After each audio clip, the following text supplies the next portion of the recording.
Hello and welcome to the CDO Magazine interview series. I'm Derek Strauss with Gavroshe, and today I have the pleasure of talking with Nan Li. Nan is a seasoned and accomplished data and analytics and AI executive with over 20 years of experience in Fortune 500 companies. And she's worked in the insurance and financial services and healthcare industries. So she's got a great kind of varied background. And she is a thought leader in human-centric AI. So Nan, welcome and thanks for joining us. Thank you for having me. Now, Nan, before we jump into this topic of human-centric AI leadership, just a couple of background thoughts here in terms of where we are today in the development of AI and its adoption by organizations. I think a lot of us are seeing so many different reactions to artificial intelligence. Sometimes it's fear, other times it's wild abandon and just jumping in and doing all sorts of things.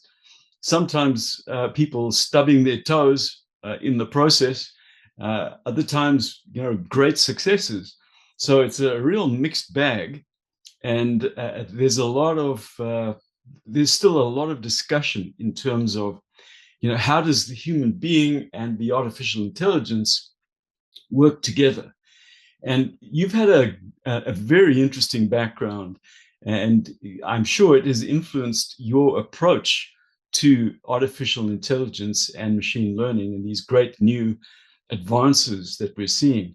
So if you could maybe share with us a little bit about your past experience in data and AI and how that has started shaping your thoughts around this topic.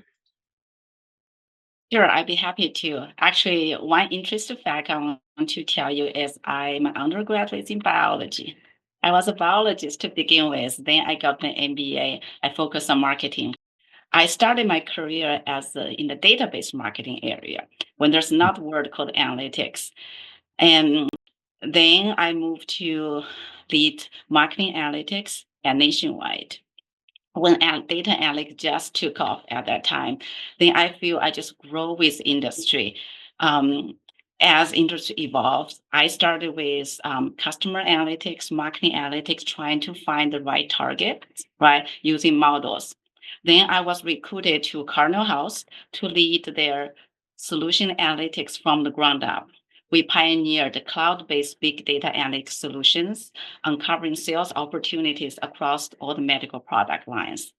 Then I worked for Bread Financial for over 6 years, where I had different roles leading customer analytics, operations analytics, but most importantly, data strategy, analytic innovation, where I had opportunity to establish new data analytic functions, implement enterprise-wide platforms, and introduce new practices that generate multi-million-dollar benefits in digital marketing and operational efficiency. Before I got a call to go back to Nationwide and to lead the AI, machine learning, and statistical practice in the enterprise analytic office. And there, I championed the vision, strategy, execution, and the governance of advanced analytics, delivered scalable AI machine learning solutions, including GenAI solutions across enterprise, trying to automate or streamline the operations along the insurance value chain. If you look at the title I had over time, starting with database marketing, analytics, data science, AI, machine learning. That the basics is a history of how the industry evolved and changed over time. I feel very fortunate about my journey, but right now I want to spend time taking the learnings I had from my experience and translate them into clean frameworks and develop my thought leadership in the human-centric AI approach to AI. Because right now I feel we talk so much about technology, about AI, but we'll forget why we want to work on AI in the first place, to help improve business, improve society, improve life of everyone. Mm-hmm. Very interesting. Yeah, and like you said, you've been kind of at the forefront of the development of a lot of these things. The human-centric piece is so important, and it's definitely emerging as the main focus for successful companies. What have been the key lessons that you've learned that have really shaped your views on human-centric AI? That's a wonderful question. If you think about the key components of a successful AI solution, there are three. One, data, right? Data is right ingredients of AI model. A second is a model. We need a model. That's intelligence. The third is technology, how to make it happen. But all of them really depend on human and depend on decision made by human. Let me walk through one at a time. For the data part, we also know data is new oil, data feed into models. But have we talked about where does data come from? Right? Data come from human activities. Data come from human behavior and even the processes designed by human to collect the data that's applied to machine data too. So when I was working on a data governance project for a retirement plan when I was nationwide, I was trying to standardize, simplify, and clarify a lot of definitions in the retirement plan space. I find it very challenging. I talked to so many SMEs, different people, and I couldn't get it clear. I cannot make it simple. Why? Because the business was complex to begin with. So after a whole day discussion, I went back home and my middle school daughter came back saying, "Hey mom, I had a survey today. They have too many choices for me to answer. So I just picked the first answer for all the questions." And my jaw dropped. I have epiphany at that moment, right? And we have to work with people and the process. That is how data was generated, how it's collected. If we want to fix data problem, improve data quality, we have to go back to the process, to the people where data is generated, connected. And data quality is not a technical problem, or it's not data people's problem. It represents the business quality. So that's my first learning that data is related to people, and we have to focus on people process. Next, let's talk about model. Very often, I have leaders and business partner ask me, "Hey, Nan, take the data, tell me what insights you can find." Or they will say, "Hey, Nan, I have this problem. Can you build a model to solve my business problem?" But it's not that simple, right? You understand, actually, model has a few intrinsic nature we have to talk about. One is every analysis model needs an objective, and that needs to be defined by human. All analysis models have assumptions that need to be validated by human, and all model analysis has inherent errors. And you cannot get rid of them. It's all about making trade-off decisions, right? Which one you want to minimize, which one to optimize, and this lack of understanding actually can lead the gap in expectation when you work with business partners. So based on that, we really decide to change our approach, our interaction with business partners.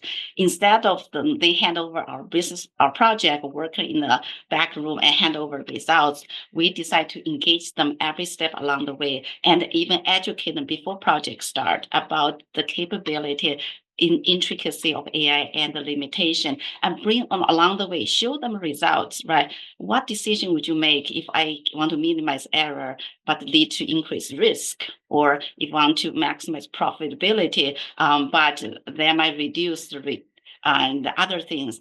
How would you make a trade-off decisions? By engage them in the process, in the discussion, showing them what's under the hood. And we have great collaboration, intensive discussion, and they engage, they can speak our languages. So this experience really highlights importance of AI literacy, right? And educating, involving the stakeholders.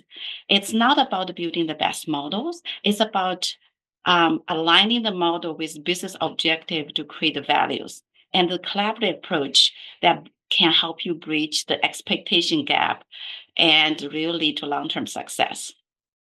The last one, let's talk about technology. I work on a lot of traditional AI projects. We always try to evaluate several models, select the best one. But in the GenAI space, it's different. We were working on the project, then the new model came coming up, every month, every weeks, or every day, right? Think about we have GPT, now we have Mistral Llama, Cloud, now DeepSeek. Then Alibaba came a few days after DeepSeek release. So you will never be able to finish your project if you keep chasing the latest, greatest, right? And your team have to constantly learning new things.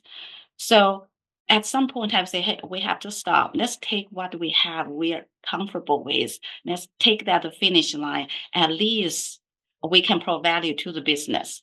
Because AI model is never finished product, it's iterative process. Once we finish something, let's work on other ones.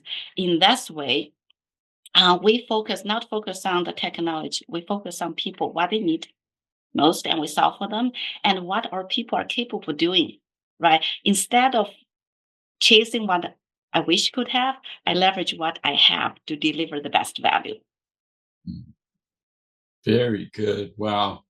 That's those three major kind of insights and learnings are so important, and organizations would do well to remember those and to start using that to frame up the way they are approaching artificial intelligence, machine learning, and data and analytics as well. There is definitely a tendency across all sorts of industries to just jump into the technology and to disappear down a rabbit hole, and then find that there are many other rabbit holes whilst they're down there and get completely lost.